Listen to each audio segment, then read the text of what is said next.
Okay, so let's start from the top and I'll show you some of the things that I use to make my playing more expressive. So let's start with the opening phrase.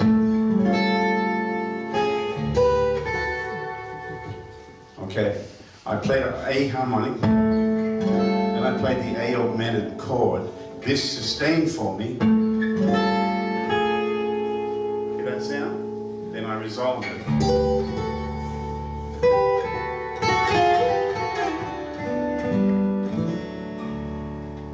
That's the opening phrase. Did anybody notice what I did? I didn't play like Manuel at the Mexican restaurant, who would play. That's Manuel at the Mexican restaurant, walking around the tables. You don't want to play like Manuel. There's nothing wrong with Manuel, but I don't want to play like him. You know, I don't want to walk around tables in a Mexican restaurant. I want to touch more people with my playing. So how do I do that? I learned this beautiful thing from Chet Atkins by listening to him very carefully. Now, sometimes when people sing together, they're not exactly right the same. Sometimes they're a tiny bit, one is a fraction behind the other. This creates a beautiful sound. So when I played the melody, Mona Lisa, Mona Lisa, I played the harmony a little bit late, a little bit behind. So I played upstrokes instead of down. So you watch. Instead of, there's Manuel at the Mexican restaurant again. So you don't want that, you want...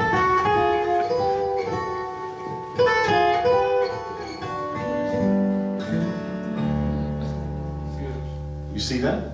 That's the opening phrase. I played upstrokes and I made the harmony a tiny bit late. And you can do that anywhere. You see that?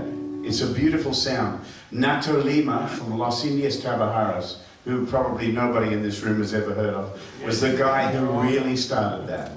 Yeah, that's right. And it was Chet Atkins who heard him and stole as much as he possibly could from Nato, the same as I did. When I met Nato, I was like a thief in the night, because he had so much he had so much that you could learn from him. So let's go back to the start.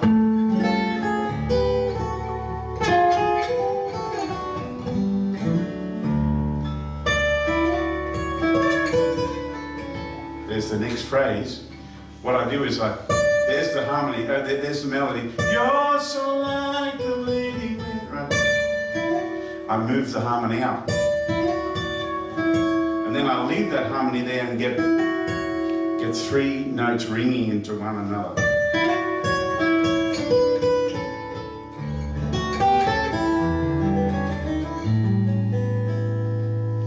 So, and the reason I play it that way is because that's how Nat King Cole sang the song.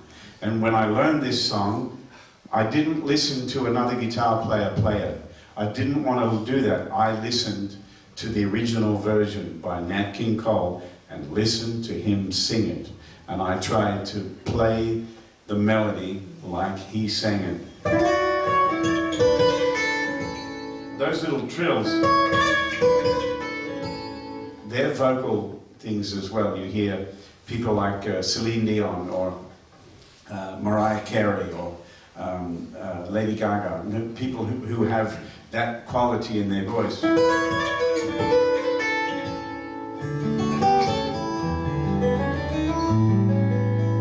Then I do this little run, and I do the same thing. I switch to upstrokes on the next phrase. Now, instead of going,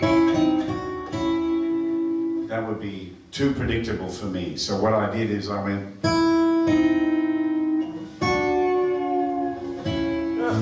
see that? So I instead of going, it's nice, but I wanted something different and better. So I went, so I have that note, open note to work with. Like, you see how they ring? It gives me a second to bend the two strings up and let them down. So that takes a lot of strength and control in this left hand.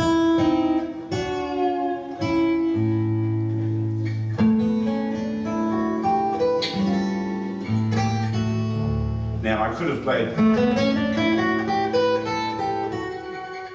because that's the melody, but I'm back being Manuel again, and I don't want to do that. I want to do something more beautiful. I still have to play the melody right, but I went looking for something that sounded more beautiful. Listen to that sound. Everything is ringing. Now, that's a big stretch for a white guy like me, right? So I had to, in order to get that beautiful, I had to practice going like that to get this finger to stretch more. And so that was worth it because the melody is so pretty. And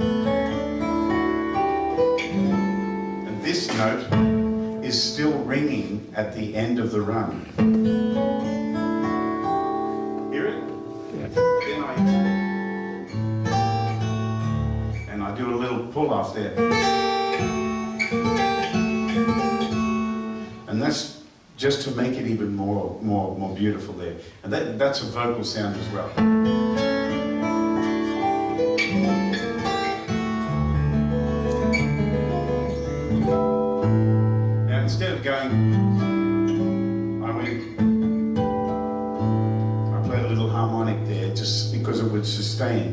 and work well in that spot.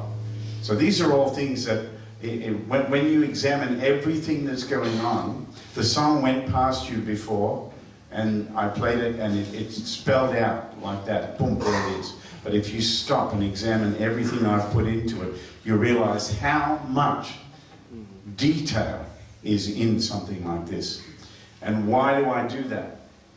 Because I love it, because I respect it. That's why. And I want to do it the best I can. And if I have to make it more, if I have to get more out of it, I will go looking for it. And so I think the song is worth it. So, second time. The other thing I want to point out there is that when you're playing like a singer, remember the things that a singer does. A singer doesn't always sing on the beat. Sometimes the singer will go ahead and let the music change after them, or sometimes the singer will hold a note and let the change go, then he'll change. And then sometimes, of course, a singer must take a breath. So check this out. Do you smile to take a lover, Mona Lisa? You don't have to join it all up, you know what I mean? You can take a breath musically.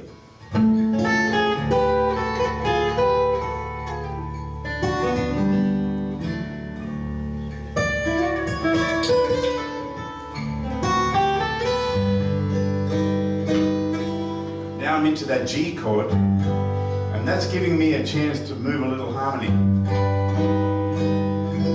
You see that? Now I do something here that again I stole from Chet Atkins, and that is the melody goes up and the harmony goes down. You see that? Singers do that as well. You hear that in West Side Story and The Sound of Music and things like that, where harmonies go that way and melody goes that way. It's a beautiful sound.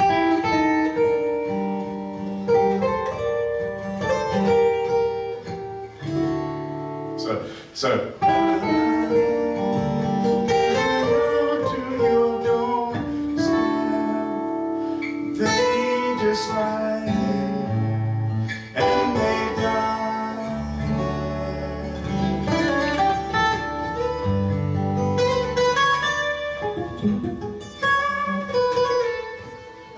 that what I just did there is a typical Chet Atkins thing where he goes,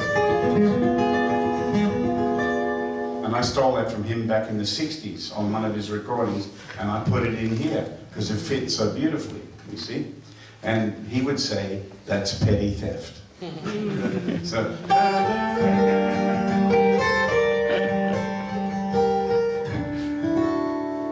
they just lie there and they die.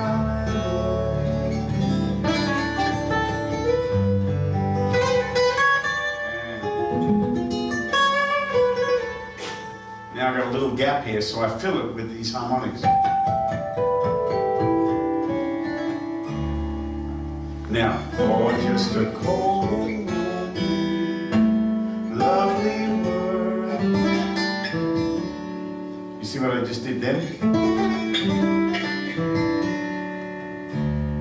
So I went, but I went, little harmony moving underneath.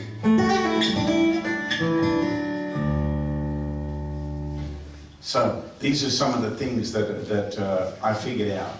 You can move harmonies, you can move the melody ahead and move harmonies behind. You can play the melody first and make the harmony a fraction late. You can do bends, you can slide up to melody, you can hammer on, you can pull off. And the other thing I wanted to point out was I listened to Nat King Cole sing this, and I noticed that the second time round he changed the melody a tiny bit. So, and I loved what he did. And I'll show you where it is. Many dreams have been brought to your doorstep. They just lie there. The first time he goes, and they die there. The second time he goes, they just lie there. And they die there. So I wanted to do that. So I found a way of So it's a nice change, right? So the second time round in the melody, by the way, I also stopped playing a lot of the backing, and when I come to play the melody the second time, and I just kind of use my vibrato and my bends to play.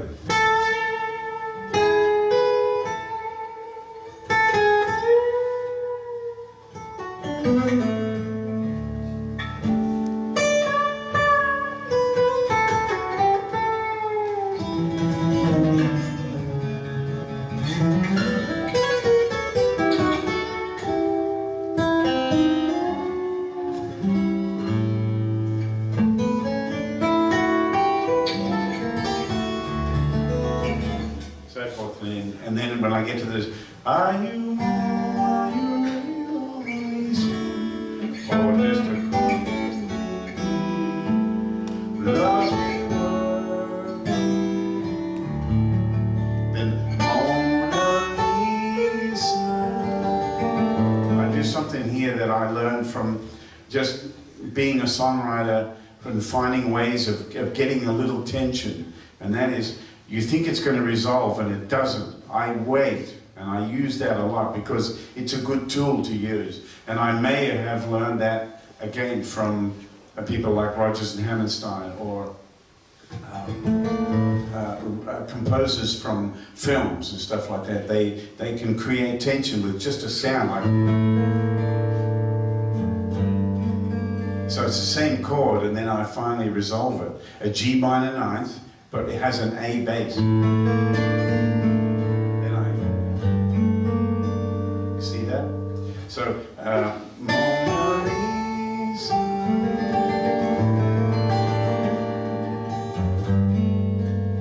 Then I would come to the A.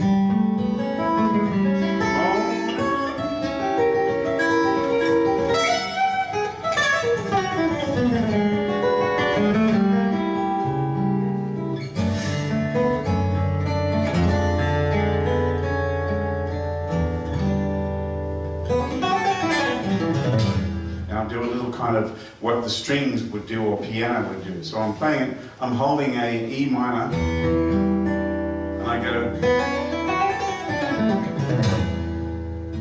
and then I resolve it. So a little, like a scale type run.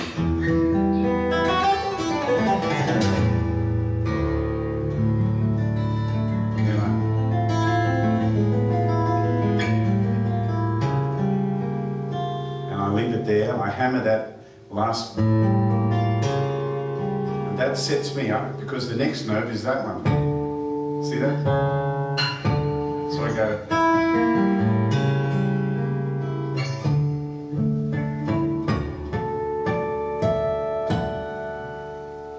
and then I let it ring, and that's how I play Mona Lisa. And they're all the things that I use to try to make my playing more expressive. Any questions? Play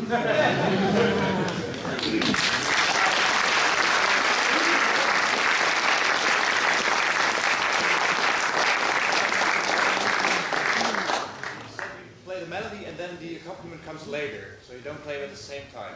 Right? It's up to you. I was just showing you how I do it. I try to play what I feel is the right thing. Sometimes it sounds good to play the melody and the harmony together. Other times, especially with a song like this, that's not strictly in time. It's what we call colla voce, which is a big word for we take our time with it. Okay? So I just try to make it as expressive as possible. So sometimes I'll do, I'll bend 3 harmonies or something just to make it sound beautiful. I could go, but I choose to go. So, it works either way. It's up to you and your taste as to whether you want the melody and the harmony to be together or slightly left. You know what I mean? So that it's just a sweet sound. And you just don't hear people play like that anymore. No. You just don't hear it. So I want to hear it. And so I play it. So maybe it goes over the heads or over the heart of some people, that's okay. As long as I love it and most of you love it, then I'm doing my job.